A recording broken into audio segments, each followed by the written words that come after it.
Guys, what's going on? This is Matt with Patriots Corner. Now, it's a big treat tonight. Probably actually going to be a two-part interview. We're going to start part one tonight.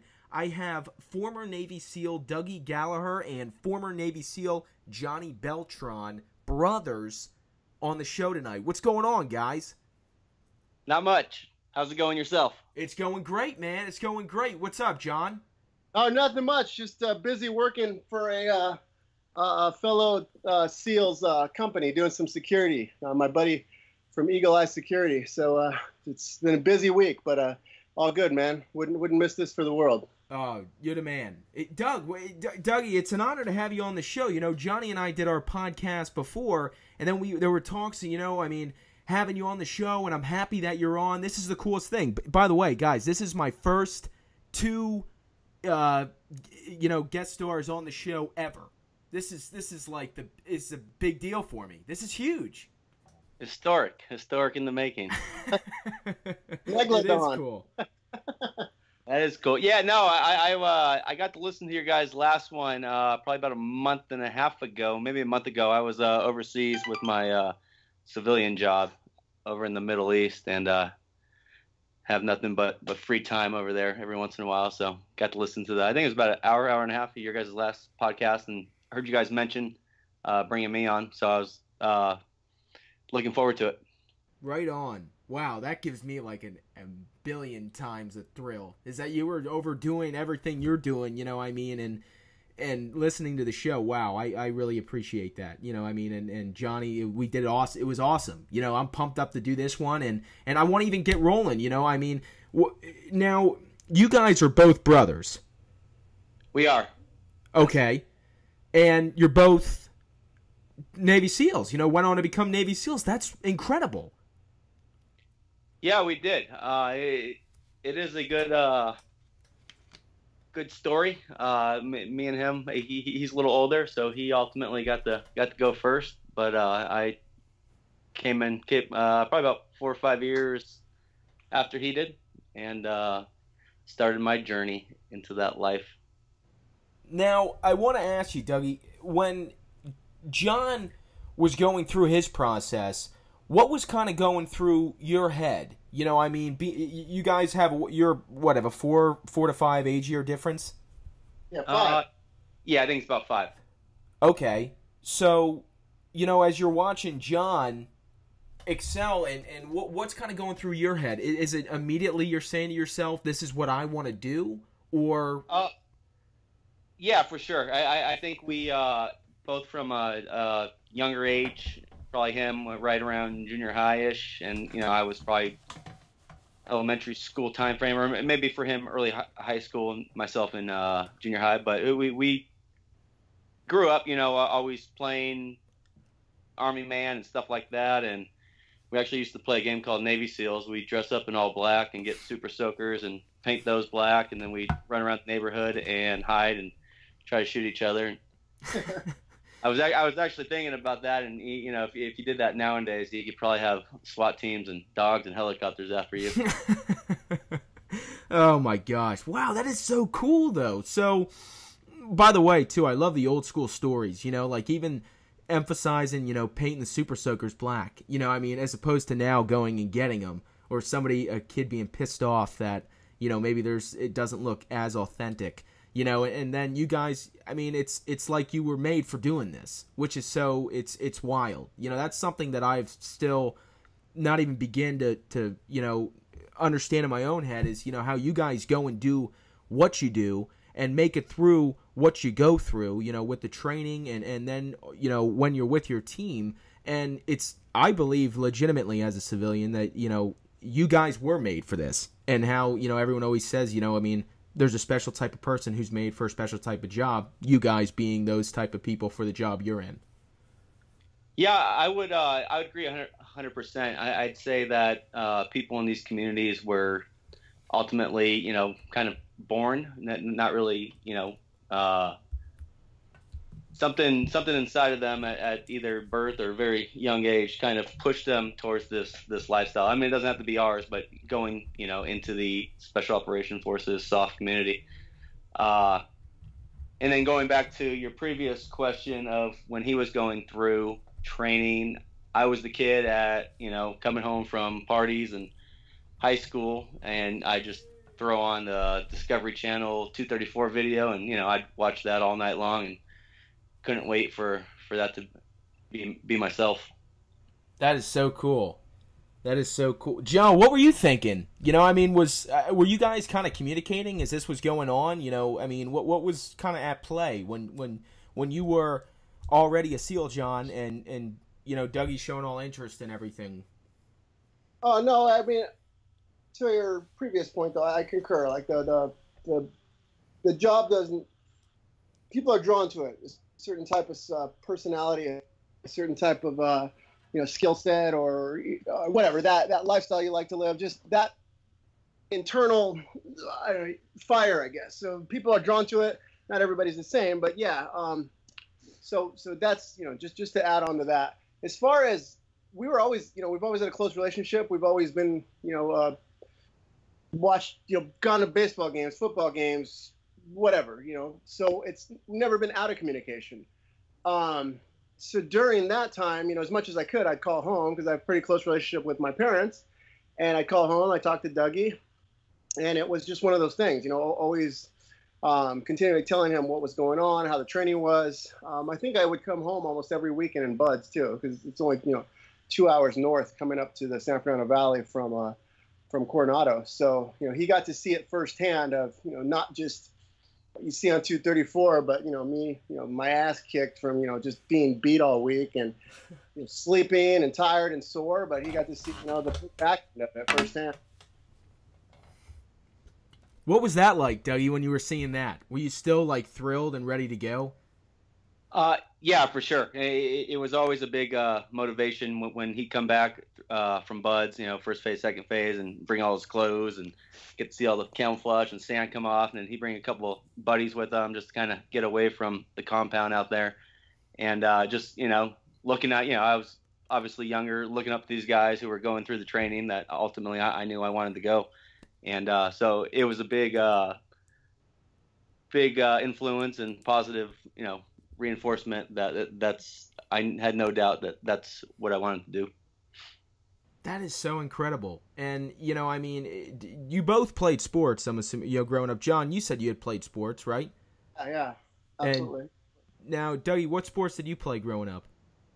Growing up, younger, baseball, basketball, and then started excelling a little bit more in baseball, and I stuck with that through high school. Okay. And do you feel that, even the athleticism of just with that team aspect, did that have any play in when you went off to Buds?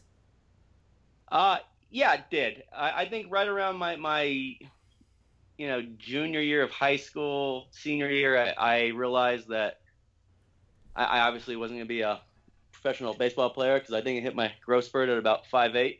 And so I realized that dream was probably not going to happen. And then that's when I really started, training and actually running, swimming, all that stuff.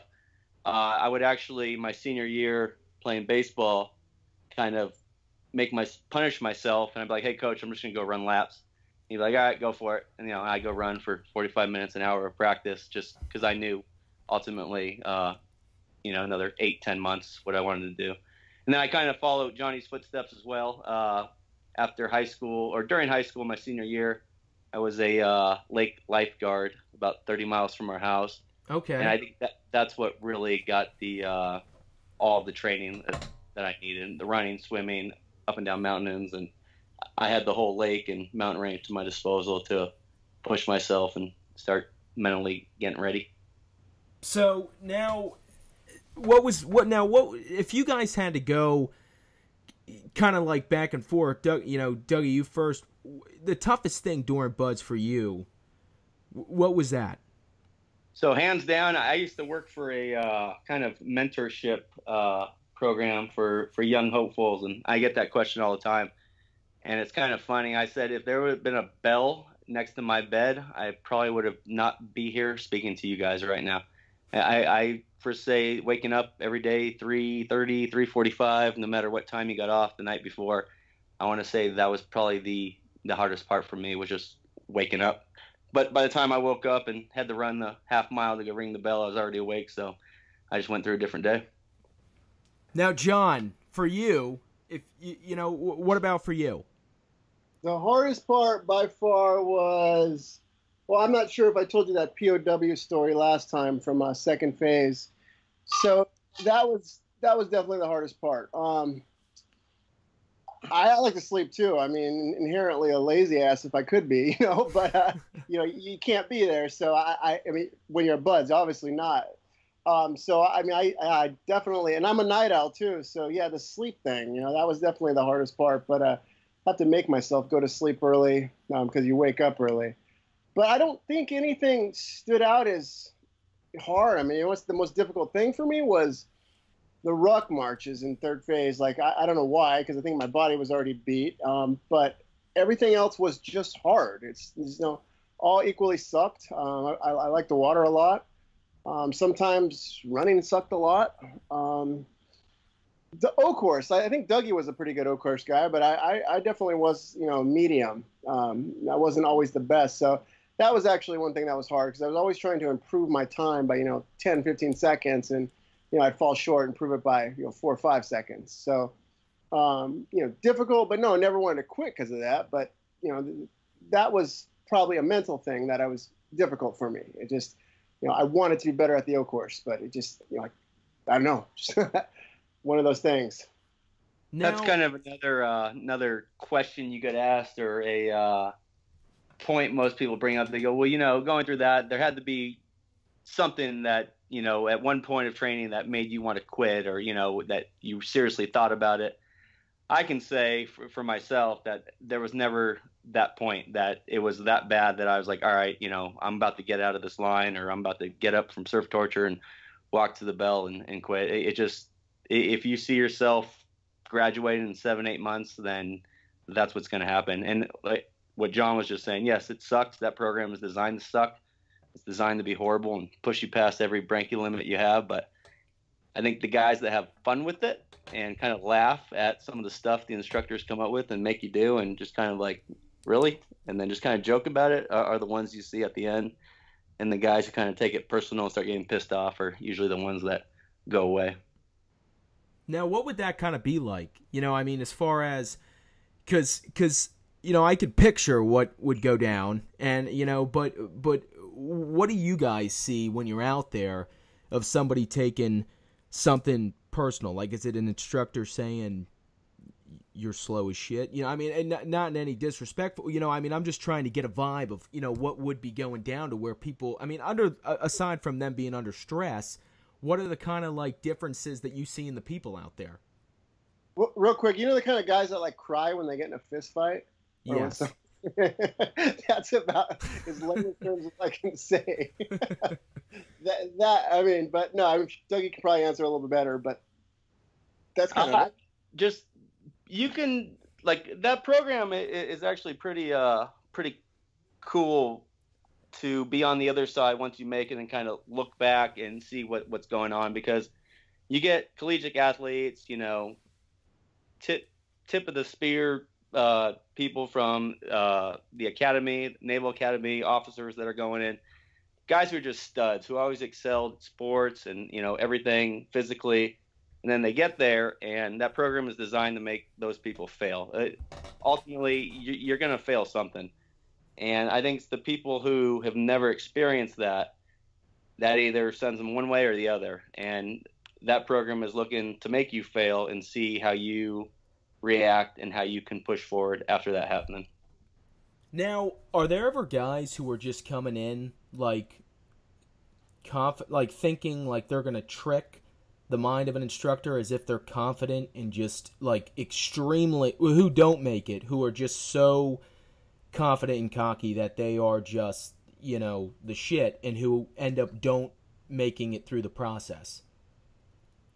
Yeah, a whole bunch. I actually had, when I was in Indoc, we were doing push-ups at the a park that's right across from our swimming pool. And apparently I wasn't going down far enough to his liking. He was big, you know, buff, meathead guy, and he looked over at me and he's like, you better go all the way down these push-ups because in 3-4 weeks when we're underneath the boats, I want to make sure you can push your weight. And I just kind of looked at him. I was like, all right, dude, whatever. And then I think he went away about a week and a half later. Wow. Yeah, it's that like proverbial bully, that thinks he gets away with it in high school. Yeah. Gets away with it, man. I mean, you just finished college, whatever. You understand those guys in college and high school or a professional, not professional, but like some kind of sports league, for adults or sure. Man, those bullies that never quite get out of that bully phase, the O'Doyles of the world. A lot of them, they come in with that super cocky, pompous attitude, and it doesn't last. Some of them, do make it through, and they're studs, but they don't last because it just gets beat out of you naturally. It's if not by the instructors, then by the other students. And same thing as Dougie. I mean, I had guys telling me, you can't, your pull-ups suck or something. I mean, I thought I did pretty good pull-ups. Or, I've always been good at pull-ups, but some guys would come in there and they'd be able to do 30 pull-ups, and you'd be doing pull-ups, doing sets, and they start talking crap to you, and next thing you know, they can't even do pull-ups when they're wet and sandy, and they're gone. So I think a lot of guys were overconfident. There was actually a guy, Dougie was in, and I always remember him. He was a buddy of mine who was pretty cocky in himself, but the girl he had dated, her younger brother was going through buds with Dougie, and he talked to me on the phone. I'm going to do this, I'm going to do that. Your brother and I are kicking ass. We're going to be number one. And I think he ended up quitting like the first couple days or something. So, because Dougie told me that they quit, but it was just those type of guys. There's no room for that. Is it like a big talker? I mean, just in anything, like a guy who's got the big mouth, who's saying so much stuff, but then, you try to remain the humble guy who's just, to yourself, that's what something I feel like I've always kind of looked at certain situations as is, you can handle something, you can handle something, you don't need to discuss it. Is that what you're kind of getting at? Yeah, it's kind of like the loudmouth at a bar, the guy who's sitting there yelling and chest pumping and this and that. I'm going to kick your butt, blah, blah, blah, blah. And then you see the guy right next to him, his buddy, who's just sitting there not saying a word and just kind of, watching you, and looking for your vulnerabilities. And he doesn't have to say anything. So it's kind of that mentality. If I had to worry about one of those two guys, I'm going to be more worried about the guy who's just sitting there kind of studying me, not saying a peep, as opposed to the guy who's trying to make everyone in the bar realize that he's cool by his words. Like a Roadhouse. Pain don't hurt. That's all he said. Yep. Dalton, right? Very true. Oh, man, that's funny. So, after graduating, I mean, Dougie, did you ever have any, occurrences, by the way, when you were at Bud's training where they knew that you were brothers with Johnny? Yeah, so that I guess fortunately and unfortunately for each side of the coin, I believe two of the instructors were actually in John's platoon with him that night when he got shot, and I think one or two of them helped carry him to the helicopter. Both of them. Or both of them. So, yeah, and then they both went to instructor staff, I don't know, a year and a half later, 2 years later, and then I ultimately showed up probably about 4 or 5 months into that. So, yeah, they already knew my name. It helped me, and it hindered me as well.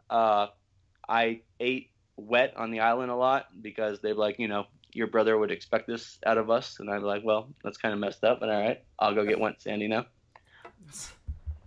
As I would see my whole class sitting there nice and dry eating, and I was out there wet. But, stuff like that. But I welcomed it because, that's the whole, brotherhood that I was trying to prove myself to come into. And is that something where, I mean, I'm sure you knew why it was happening. Oh, yeah, for sure. So they have what's called legacy kids, and, that's gone back for many, many years now. If you have relative, dad, brother, you're put in the legacy kid group, and then if one legacy screws up, all legacy kids screw up, and then so you get punished as a group. So there was times in buds where, you know, I was completely a different evolution, and one of the legacy kids did something wrong at a different evolution, and then you get back and they're like, hey, you know, so and so messed up, you guys are all sleeping on the beach tonight. Thoughts? John, are you happy you're older? Yeah, no, I mean, it's just, I mean, they found ways to do that, but yeah, that I would get, you know, I'd always get updates. I think even at A school, like when Dougie was at A school, still in Virginia, and my friends were all out there for a course. You know, they called me and they're like, "Oh, well, your brother thinks it's okay to wear SEAL T-shirts," because I mean, we'd go buy those, you know, those Buds shirts at the exchange. I'm sure you did too. You know, you see them, you buy them on what was that, like that one military surplus store was all super popular. Whatever the case, we'd buy those shirts. So you know, they'd come call me and start busting my balls. Well, your brother's wearing a SEAL shirt. Your brother has a Bud shirt on. I'm like, whatever, you know. So, but obviously he walked the walk, so it's all good. But it was that kind of razzing, you know. It was a good razzing. It was nothing malicious. It was, you know, here's, you know, F you, welcome to the team. You're gonna make it or you're not. You know, we love you, that type of thing. It wasn't you know, if people aren't messing with you, then they don't like you. That's kick ass. That's damn. Wow. And Dougie, I mean, overall, at the end, if you're able to share, like a tidbit of, you know, during your like graduation, was there any talk of like a wink or anything like that? Like after all this beating, you know, we knew you were going to be able to get through it. I mean, from them, yeah, his buddies, yeah. I mean, they would come up, you know, towards the very end when they knew we were pretty much done, you know, the last week or two, and not that they knew that I was going to get through it, but they're like, you know, we've been following you, and you've been doing a good job, you know, you never really had that look in your eye that we kind of started worrying and stuff. I remember one of his buddies that was with him the night when he got shot was he was in the first shift during Hell Week during breakout, and he walked up to me when we were getting surf tortured because his shift was about to go off, shined the flashlight at my face, and he's like, I'm going home. I'm going to go put my nice sheets and blanket in the dryer, you know, just a little extra longer tonight, just because I can. And he's like, I'll be back, you know, 08, 09, whatnot. And he's like, I'm going to see you tomorrow, right? And I was like, I think so. And he's like, you think so? And I was like, yeah, you'll see me tomorrow. So, yeah, you know, it was just that little type of stuff like that I kind of remembered. And, you know, that was 15 years ago. Now, Dougie, were you at Bud's training when John was shot? No, I was, and I think you guys kind of hit on that last one, but that was actually my going away party for leaving for boot camp. I was supposed to leave for boot camp about, I think, 9-10 days. Yeah, because I left. He got hit August 17th, 18th, and I left for boot camp August 28th. Oh wow. Yeah, we had a big going away party at my house. I think everyone I knew family wise was there, and my mom got a phone call. I remember I was in the backyard and kind of looked up at her a couple times, and I saw tears start coming down her eyes. And then right then and there, I was like, yeah, he's dead. That's the phone call that we just got, and kind of put a little shutdown of the party for a little bit. But I think I remember someone was asking me that night if, you know, that hindered my decision. I don't know if they liked my answer, but I was like, you know, I wish I was there right now. Yeah. And yeah, so. Wow, so that like even was like a fuel, you know, I mean, like kind of, I had a football coach who used to say La Fuya, but I mean, that was like that lit the fire. Yeah, I mean, definitely. I mean, like I was already shipping out for the Navy, but yeah, that was the added, let's do this, let's get this done, and let's ultimately get overseas and get some payback for that night. Yeah. Now, after, you know, post-graduation, what was now next? So after graduation, we go through what's called SQT. No, let me back up. we went to Fort Benning, Georgia, for 3 weeks of jump school, which now it's a little different. It's all through the Navy. But we went to Fort Benning, Georgia, for 3 weeks of jump school, static line jumping, and then came back and started what's called SQT, SEAL Qualification Training, and that's another about 3.5, 4 months, and that's kind of like BUD/S, but for big boys. It's no more getting wet and sandy, no more log PTs, boat stuff. They're actually starting to train you in the SEAL craft. It's more advanced shooting, more advanced going through houses, diving, all that good stuff. And now, then, or go ahead. I was gonna say, now is this is the point where you start going through scenario type of stuff, if I'm not mistaken? Is that what it is? I mean, going through, if you're stuck in a certain situation, how to get out of that situation, how to handle different types of scenarios that you might come across? Yeah, I would say like towards each, there's your diving block, your air, rappelling, skydiving, land warfare, close quarter combat stuff, and they start you bare minimum across the board and then build you up, and then you go into your FMPs, which are your full mission profiles, where they give you a task and you guys try to go out and accomplish it. But it's more of a teaching phase, so when you ultimately show up to your team, you have a little bit of knowledge of what the job actually entails. And go on, John. I'm sorry. It's essentially just you are now going and doing the drills and doing the SEAL skill sets, or the soft skill set, the SEAL, your job description over and over and over again, enough so when you get there and you're a new guy, that you can hang. You're not slowing down your platoon. I mean, you're going to a group of elite warriors. No shit. You're going to the best of the world. So you are 0 to 1,000 really quick, and it is just drilling the same, courses of fire, the same types of training, the same contact drills, the same, just whatever you do, it's over and over and over and over again. So that's kind of where you get your first taste of what it's going to be like. It's where perfection starts. Well, I guess I start taking it back. It's where perfection in your tactical aspect and learning to work together as a SEAL and not just a BUD student takes place. So. And I would back that up 100% with an actual experience that happened after that training, which SQT again is about 3.5, 4 months. We went to Alaska, and we just got our tridents, so full-fledged team guys for all of about half a second at that point in our times, and we went to Alaska for 3 weeks of cold weather training, and it was about the last 3 or 4 days in Alaska. They called us all in. And up until that point, we had no leave of, taking leave, go and do our thing with families, whatnot. So they called us all in, said we need volunteers right now to skip leave. We were supposed to get about a month, I think. Skip leave, and you guys are going to be flying out to your teams within the next 48 hours, joining your platoon, and your platoon's on fast track to be in Afghanistan in 8 months. So, that training is definitely valuable, the whole SEAL qualification.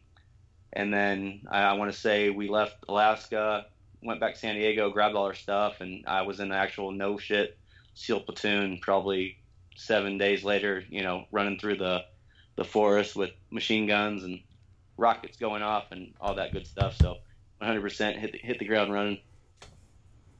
That is badass as hell. It's like if there had to be a theme song playing in your head, is Thunderstruck playing? It was cool. You show up there and you see these guys. Well, we actually showed up. They were on the range, or actually, again, not the range, but the IAD fields, and all decked out, all their gear. They just got back from doing land warfare runs, and then we pull up in our white Navy vans, 5 or 6 new guys, and we're like, oh shit, here it is. That is badass. Total new guy. Welcome to the team. That is so kick-ass. Oh my god. That's surreal. Holy shit. And I mean, is it like just something that just kind of hits you, or you just know, like, at that point, after everything you just been through, like, you know, I'm ready for this. I'm ready for the next challenge. Yeah. I mean, up until then, you know, it's been all physical and, you know, just mental. To that point, it's been pretty much in survival of, you know, getting through buds, you know, just not quitting. Once you get there, it's no more of that. It's actually, you have to perform on an individual level. You know, obviously we're a small unit, so each individual needs to carry his weight. So then, you know, the pressure really hits on each individual new guy of either you're going to perform or not perform. And I know guys who were absolute studs in buds training and, you know, 23 4-mile time runs, and you just look at them, you're like, Jesus, this guy's going to be an all-star. And then, you know, get to a team and don't do so well. They just don't grasp the, I guess, the SEAL tradecraft, if you will. And, you know, so it's funny how that all works out as well. We had one, which I definitely won't be shy and not mention his name. Friend of mine, or old friend of mine, Kevin, and he was a great bud student. But well, actually, he fell asleep a lot. But he was definitely a good athlete, but not the best team guy. You know, he wasn't. He didn't grasp it. He could run fast. He could swim good, but he wasn't a good for whatever reason. You know, I don't know.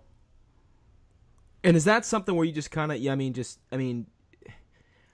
I guarantee the stress has to just play huge. I mean, I've watched Bud's Class 234 hundreds of times. You know, it is one of my favorite documentaries that Discovery ever put on. And I just remember the one scene of the one guy who is just knocked out in the classroom. And I remember them having to squeeze, I don't know if it was sugar or something, you know, into his mouth just because he was about to pass out. Yeah, so, I remember that too. I've probably watched it just on par with probably the same number of times as you.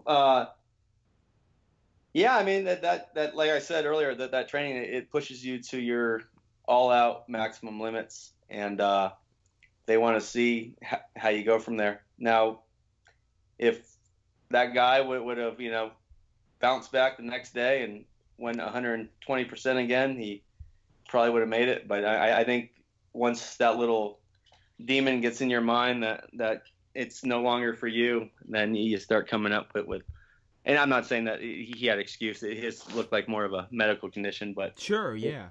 They just want to see how you bounce back from it. So you both are now SEALs, rocking. Is it just you guys, by the way? Do you have a sister or anything? Because I was going to say, if you had a sister, that would probably be the weirdest and scariest encounter for any boyfriend who would come back to the house. We do have one. She's actually older. She's a former math teacher. She's married to a cop. Good guy. Yeah, so that's good. And then we have our younger brother as well. That's like far beyond your guys is like that's far beyond any type of freaking Sopranos scene of intimidation right there. Oh my God. He had been around our whole life pretty much. I mean, since I was in 7th grade, and you know, my Dougie was in whatever that was, 3rd or 2nd grade. So it was kind of just, you know, he knew us before we were in. But yeah, other family members, you know, their boyfriends or whatever, brothers or not brothers, I mean, people we knew, you know, other girls or, you know, not girlfriends, just people from the family that knew us, but their brothers didn't or their boyfriends didn't.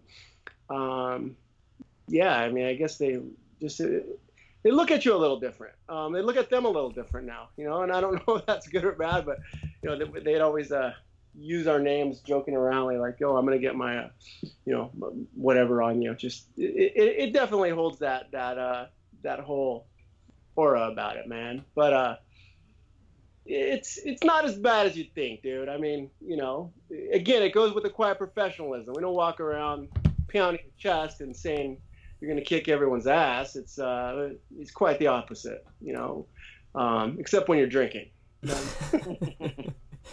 I gotta hear some of now that Johnny. Now that the box has been opened, if you got a story, you got a kick-ass drinking story. I mean, I'm always down for one of them. Oh, we have like thousands, pretty much every story. But let's see.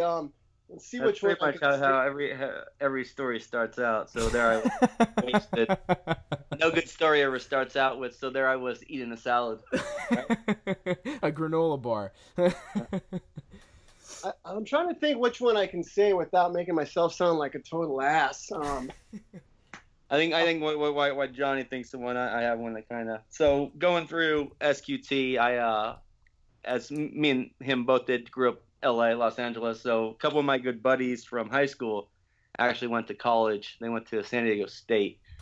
So on the weekends, I got the best of both worlds. I was going through buds Monday through Friday, and then for majority of the phases, weeks, you get the weekends off. So I'd zip over to SDSU and party it up, live the college life. And I think right about the end of third phase into SQT, they would actually be like, dude, well, you just shut up about the SEAL thing. Because that's all I told people. And here, I wasn't even a SEAL yet. But, I was close enough in my mind that I could start telling girls at the college and all that good stuff. And pretty much once I got my Trident, they're like, dude, what happened with you? And they're all, until about 2 months ago, that's all you talked about. And now you're a fireman or you're a paramedic or you're this and blah, blah, blah, blah. Yeah, I think it was just that now that I had it, it wasn't, chasing that dream anymore. So it was time to start lying about different things. And everyone loves firemen, so that was always my go-to. Well, yeah, I mean, is that a big... Now, is that something they go over? It's, something you bring that up. Is that something after, you get your Trident, is that something they go over? Is that now, if somebody asks you what you do they kind of even go over as to what you're to tell them? Or do they just strictly say, don't disclose that you're a Navy SEAL? No, but, I mean, it's kind of preached into you all during training, to not, try to deflect it and go away from there. And, that's goes into the whole phony SEAL and stolen valor and all that stuff. It's very simple to catch someone who is or isn't, because you'll never hear one of us open up with, oh yeah, so I'm a Navy SEAL. It's, I'm a team guy, or I'm this and blah, blah, blah. And normally those people, that's their opening statement. That's, and I want to jump into that too. What is, go ahead, John. I'm sorry. I was going to go, when you're done, I figure I'll tell the story while we're on the subject. I've always wanted to apologize to those guys in any way. So if somehow it circles back to me, so go ahead, finish, and then I'll tell the story. No, I mean, jump right on. I was going to jump into the stolen valor right afterwards, but if you want to, go ahead and tell your story, that's fine. No, we were just, I don't know, we were drinking one night, PB. Me and it was like four of us, team guys, and I think we were in SQT, so we weren't even team guys yet. And the same stuff, and drinking, a designated driver. I think we stopped at Jack in the Box or somewhere to eat. Well, we're pulling out some guys. I don't even know if they started talking crap to us, but one guy put his hands up and like, F you. The guy was smart that was driving our car. I kept driving, and I was just so idiotic at the time. I'm like, turn around. I started like taking the steering wheel and my own car, and the passenger my old truck, trying to get him to turn around. So, we're all yelling, turn around. It was just mainly just a bunch of drunk morons. How we were, 2 in the morning, the bars are done, whatever.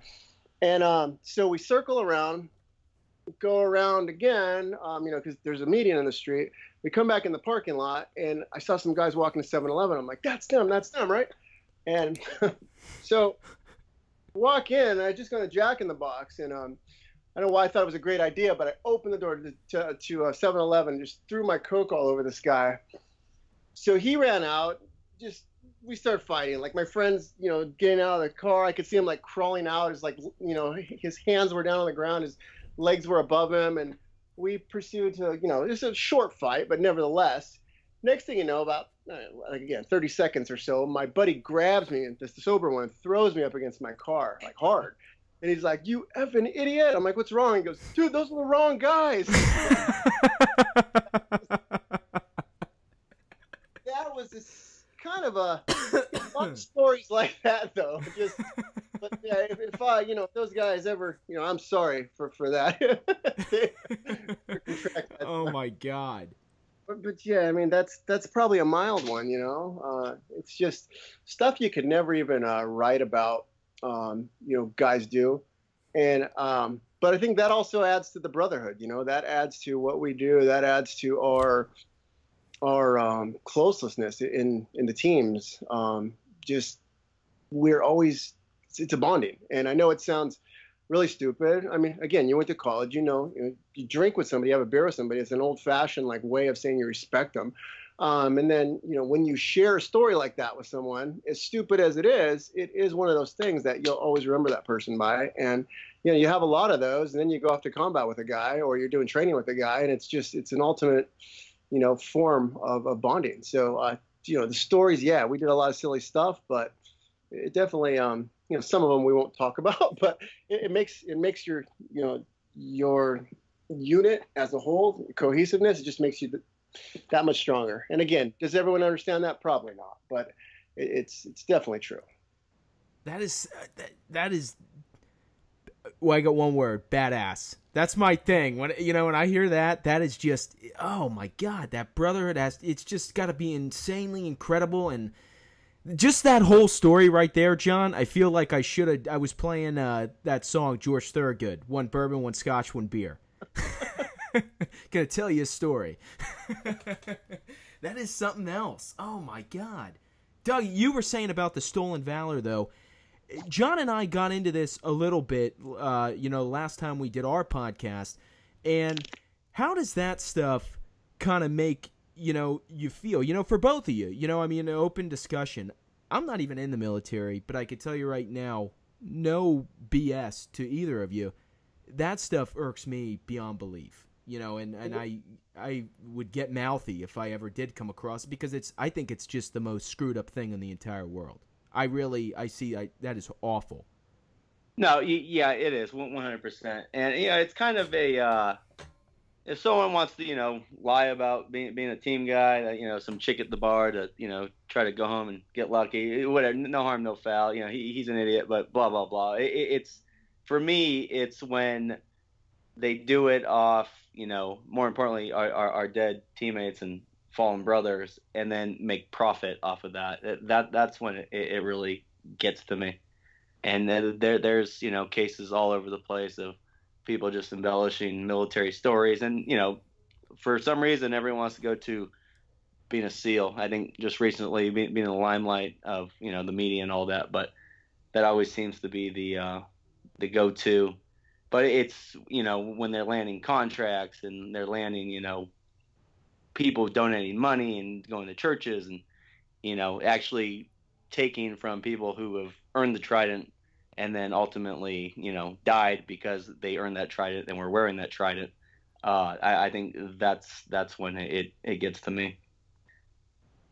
That stuff is just, I actually remember when I was in I was in a Starbucks with my dad. We were stopping to grab a coffee to go visit my sister at college, and there was this dude who was sitting at a table, and he was typing on his laptop, and he was wearing a blue baseball cap, and it had the SEAL trident on the front of it, and it said Navy SEAL.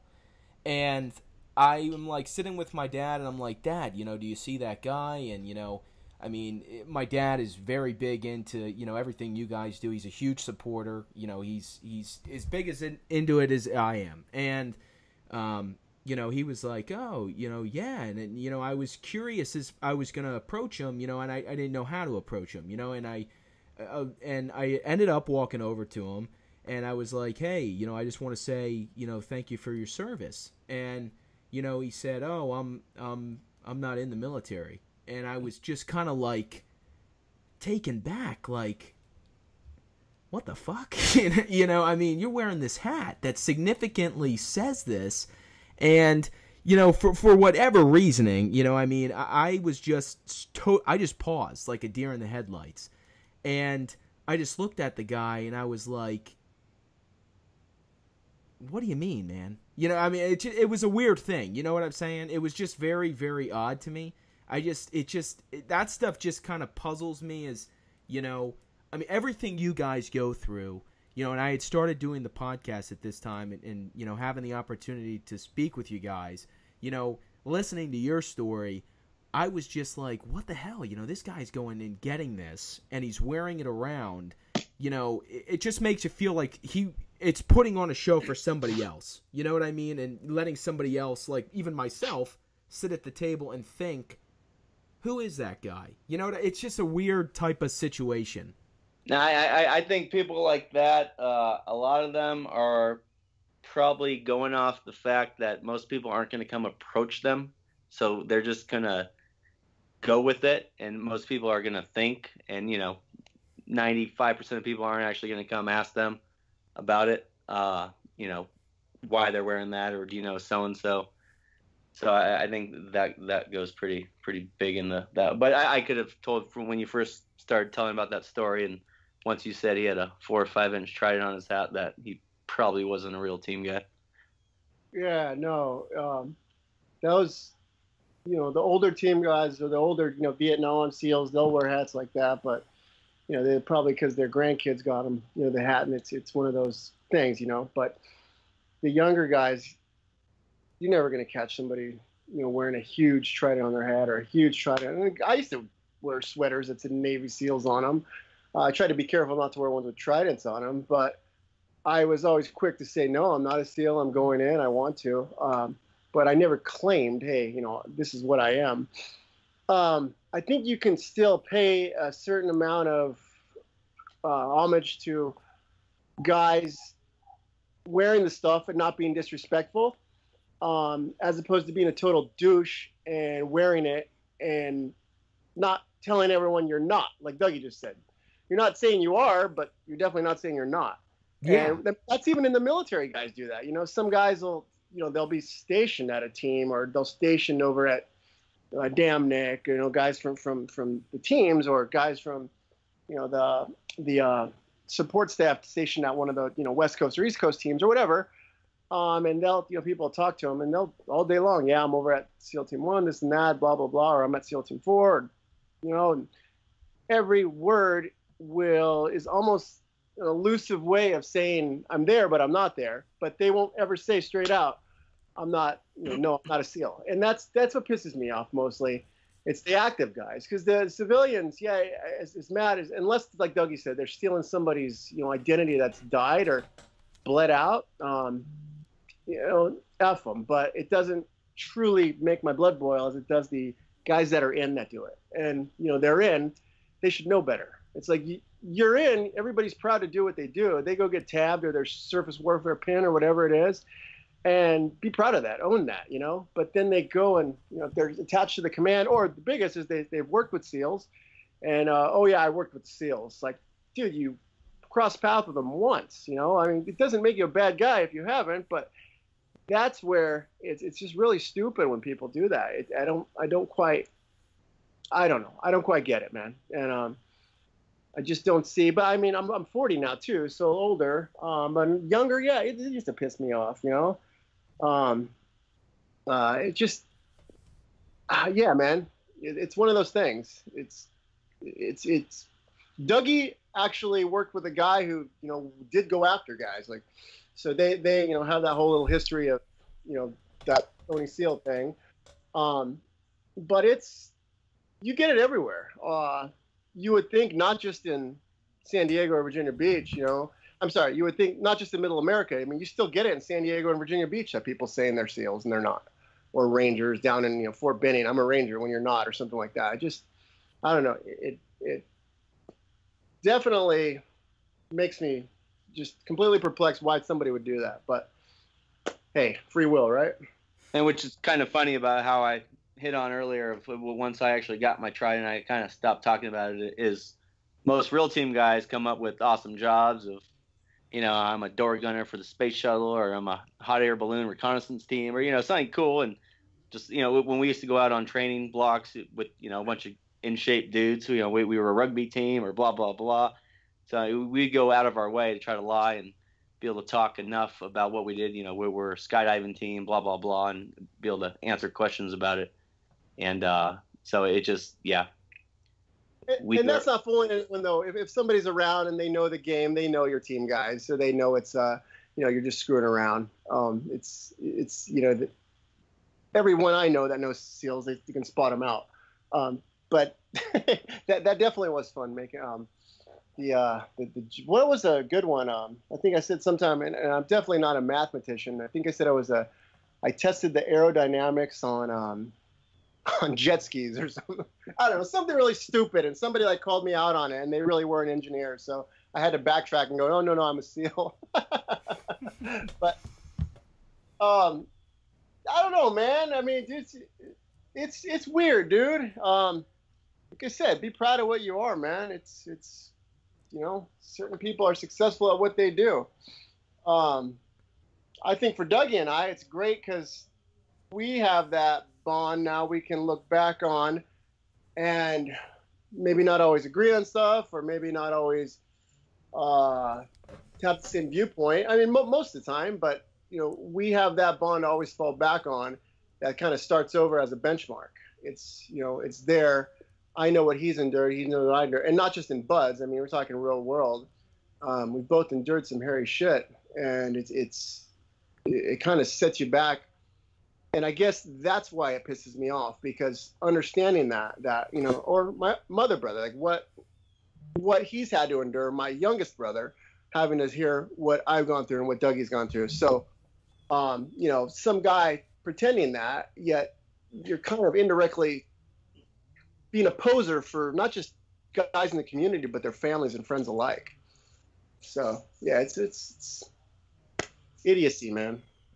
It is fun to try and, or not try, but I get it more times than not of running into people who try to go that route, and then you just kind of mess with them for a little bit and start asking them questions. And you always get, the Buds 234 because that was on Discovery Channel, or you get I was on the Red Wings or UBL or Grenada or Panama, and all the big story headlines that everyone in the world knows about. And that's normally their go-to lines, and you're like, okay, sure. Which I know you were on too, right? Which will be part 2, but of the story. We'll save that for the next interview. I mean, in that way, I mean, obviously people get hyped to listen, but you were a part of that too, correct? I was.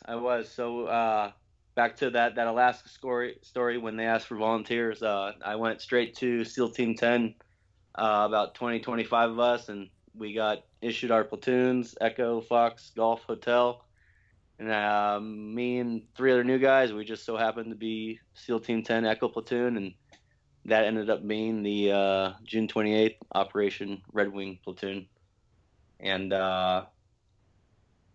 we just came up on the 13-year anniversary for that about 2 weeks ago, June 28th. And yeah, so I mean so. And I hear that story a lot, that they were a part of that, or they were on this and that of that, and it's very, and that's what boils my blood, is because I was, you weren't, and yeah, I know that is fucked up. Yep. Excuse my French, just putting it, that is awful. Jesus, huh? Yeah, and that I mean, people, if that's already their character, to have to lie about who they are and what they did, and ultimately they need to wake up and look themselves in the mirror every day and either be okay with it or not. But they're willing to go off of the blood and deaths of people, and that's kind of where it draws the line. I can imagine. Yeah, that's utterly awful, and I wouldn't understand why somebody would not see a sense of a fine line and know what they would cross, in saying that, and that is something that even myself, I've always been, I'm proud to have the opportunity to speak to you guys, and that, and share this podcast, and, as a patriot, and have the honor of having you on my podcast show. I was never, ever, I never understood how certain people would show different sides of themselves, and then not go through with something, and not have I myself have always been very humble and just have honored what you guys do. And I just never got where people were very, confident in not seeing something wrong with displaying a sense of falsehood when it comes to the military. Even in college, I would see kids who would walk around, with even the Marine T-shirt on, and they were never ever gonna do that, but they would put on that look as if they were, but they never did. And I never, friends of mine used to joke about it. Good friends of mine, their father was a captain in the Army, and it's just, I never understood it. I never will. I just don't get it. I think a lot's kind of like the snowball effect. They make one or two little lies about it, and it's believable, and then get a little deeper and deeper, and next thing you know, they've told so many people that it's hard to go back from it. So they just start actually, believing it, and everyone else believes it because there's no reason really not to, and it just keeps going until you meet the right or wrong person and get called out on it, and then luckily there's lots of orgs and groups that are actually calling people out in public now and kind of ruining careers and all that, which good. I mean, that's what you deserve. Absolutely. Doug, if I'm not I used to watch him on YouTube. Did you do some work with Don Shipley? I did. I knew that was you, man. Oh, wow, okay. It was. So I went through buds with their son. That's how I met them. Oh, and wow. Me and him both went to Team 10 together. And I worked for him for about 4 or 5 years while they were running their program. And he was real big on going after phonies and just blasting them, which was awesome. And he was older too, even when he started that, right? I could still see him having no issue with getting in any type of scrum with a guy at all. Oh, no. I mean, he's a big boy too, so he good 6'3" and 230, 240. So yeah, he was all about trying to get in as deep as he could with these phonies, and it was kind of cool because he didn't really back down from them either. They'd always threaten lawsuits and this and that, and he's like, all right, well, I'm not scared from those threats, and I'm going to go after you to the fullest of my ability. Yeah, well, I mean, I think he even went to the extent, I remember there was somewhere, I think there was this guy who was claiming it was an older guy, did some stuff with CIA, and then Don totally shifted up his words to where, I mean, this guy just flat out, it all fell out of his mouth as that it was all BS. Yeah, he's done that repeatedly. I mean, and he's been able to go to, get people arrested, and child molesters and pedophiles, and most of those people that go to those levels have something, psychologically wrong with them, and so the majority of them are bad people, and so he was able to get a lot of them off the streets. He would actually have police departments call him quite a bit to verify and go after and all that good stuff. Wow. Well, our dad stopped guys. He's a cop, retired cop, and he would tell them, they would say they were in the military, and you would ask them what they did, and the moment they'd say SEALs, you could probably usually tell when they were lying, but then obviously you'd ask them what class, and they'd say some stupid number like 42 something or 4295, or they'd give some asinine answer. So he'd write him a ticket, well deserved too. But people go so far to get out of tickets saying that. God. Oh, but God. Again, just it's I don't know, man. I think. Yeah, I think Don did a good thing, man, doing that, going after those guys. But you know what? On the contrary to all the whole patriotism and all that, most SEALs, and I don't mean this, I guess it's going to sound out of context.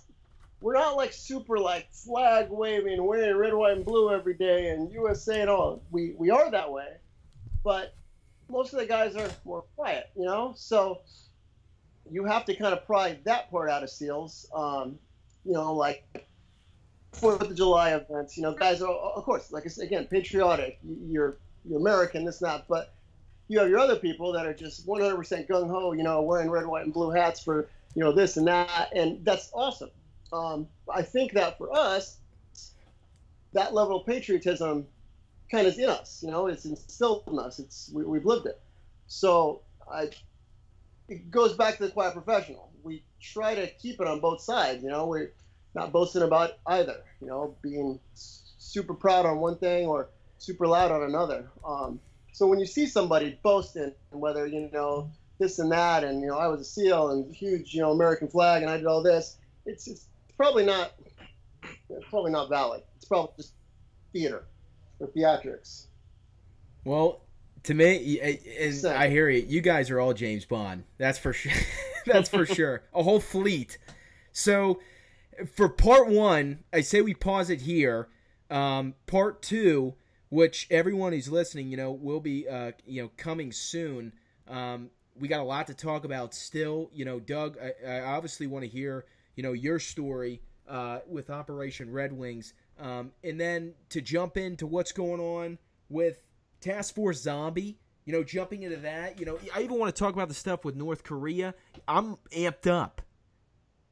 Yeah, for sure, man. I'm looking forward to it. I got no issues talking about that operation, because if anything, in my mind, you know, it just keeps those guys' memories alive for people to hear it or rehear it, or if you haven't heard it. So and it's probably actually good for me to get it out every once in a while. And yeah, for sure, I'm looking forward to it. Yeah, we can hit on some of the new products we have. A new ballistic, moldable ballistic plastic polyurethane combo that we're TFZ's launching here for the civilian market. So all kinds of cool stuff, man. It's awesome. Can't wait to get into it. Would like to give a quick shout out to the Thai SEAL that unfortunately lost his life for the rescue of those kids. And that was pretty sucks that it happened, but it just goes that even though he was out, he was still willing to put it all in. So to rescue others, strangers that he's never met. Absolutely. Yeah, Absolutely. And I mean, even at that point, if, you know, I mean, after that as well, I would love to hear from you guys, because I understand you guys do some training, or at times will do training with the Thai SEALs, correct? When you're deployed, yeah. Yeah. Yeah. That's more of the West Coast teams, AO and all that good stuff. But yeah, no, that's definitely a whole other topic that we could talk about. Yeah, absolutely. Well, guys, for part 1, we're not done yet. Listeners, it's not done yet. For part 1, Dougie and Johnny, I was honored to have you on. I am so amped up to do a part 2. It's going to be awesome. Guys, thank you so much.